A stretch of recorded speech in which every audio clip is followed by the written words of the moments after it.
Hello everyone! Welcome to Urban Legends Unveiled, where we uncover the most incredible curiosities about cities around the world. Today, we dive into Porto, the soul of northern Portugal, a city where history, breathtaking landscapes, and rich traditions come together in a truly unique way. From the iconic Dom Luís I Bridge to the hidden secrets of the Ribeira district, Porto is full of surprises. Get ready to discover 10 fascinating facts about this extraordinary city. Subscribe to the channel and turn on the notification bell so you don't miss any content. Let's get started. The origin of Portugal's name comes from Porto. Many people don't know that the country's name, Portugal, comes directly from Porto. In ancient times, the city was known as Portuguese, a name given by the Romans. Over time, this name evolved into Portugal, which later referred to the surrounding region and eventually the entire country. So, Porto is not only Portugal's second-largest city but also the place that gave the nation its name. The Eiffel Bridge that was never built. Porto is famous for its impressive bridges over the Douro River, but few people know that Gustave Eiffel, the engineer behind the Eiffel Tower in Paris, designed a bridge for the city that was never built. Eiffel proposed a grand railway viaduct where the Arabada Bridge stands today, but his design was rejected in favor of the now iconic Dom Luís I Bridge, built by his disciple Théophile Seyrig. However, Porto does have one of Eiffel's works, the Maria Pia Bridge, a stunning railway bridge that remains a symbol of 19th-century engineering. The bookstore that inspired J.K. Rowling in Harry Potter. Livraria Lello, in the heart of Porto, is considered one of the most beautiful bookstores in the world and, according to many, was an inspiration for J.K. Rowling when writing Harry Potter. The author lived in Porto in the 1990s and frequently visited this place, with its impressive red staircase and colorful stained glass ceiling. It is said that the magic of this site influenced the creation of the Flourish and Blotz bookstore in the saga and even the overall aesthetic of Hogwarts. Today, it's one of the city's top tourist attractions.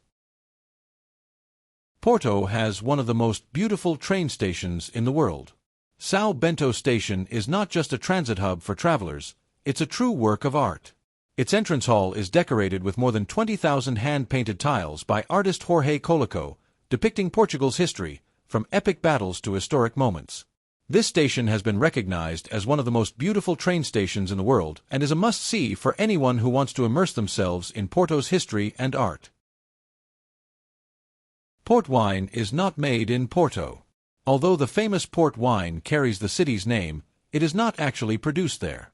The wine is grown in the Douro Valley, a wine region with more than 2,000 years of history, and then transported to the cellars in Vila Nova de Gaia, across the river, where it is stored and aged. However, Porto was the port from which this wine was first exported worldwide, giving it its name. The tower that was Portugal's tallest building for centuries. Clarego's Tower, standing at 76 meters, 249 feet, was Portugal's tallest building for over 150 years. Built in the 18th century by Italian architect Niccolò Nasoni, this tower offers an incredible panoramic view of the city for those willing to climb its 225 steps. Its imposing presence in Porto's skyline makes it one of the city's most iconic landmarks. Porto's tram system is one of the oldest in Europe. While many European cities have removed their historic tram systems, Porto has preserved theirs, and for good reason. Porto's tram system is one of the oldest in Europe, operating since 1895.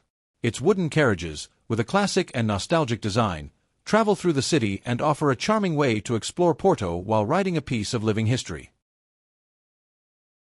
The heart of King Pedro IV is in Porto.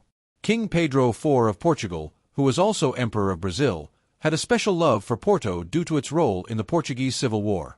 As a token of gratitude, before he died, he instructed that his heart be kept in the Church of Lapa in Porto, while his body was buried in Brazil. To this day, his heart remains in the city inside a golden urn, symbolizing his eternal connection to Porto. Bolheo Market and its authentic essence. Bolheo Market is one of Porto's most authentic places, where you can still experience the city's traditional spirit. This century-old market has witnessed generations of merchants selling fresh fish, meat, fruits, and spices in a vibrant and bustling setting. Recently restored, it remains a gathering spot where locals go to buy fresh products and enjoy the atmosphere of a Porto that has resisted the passage of time. São João Festival, Portugal's wildest party. If there is one night when Porto transforms completely, it's June 23rd, during the São João Festival.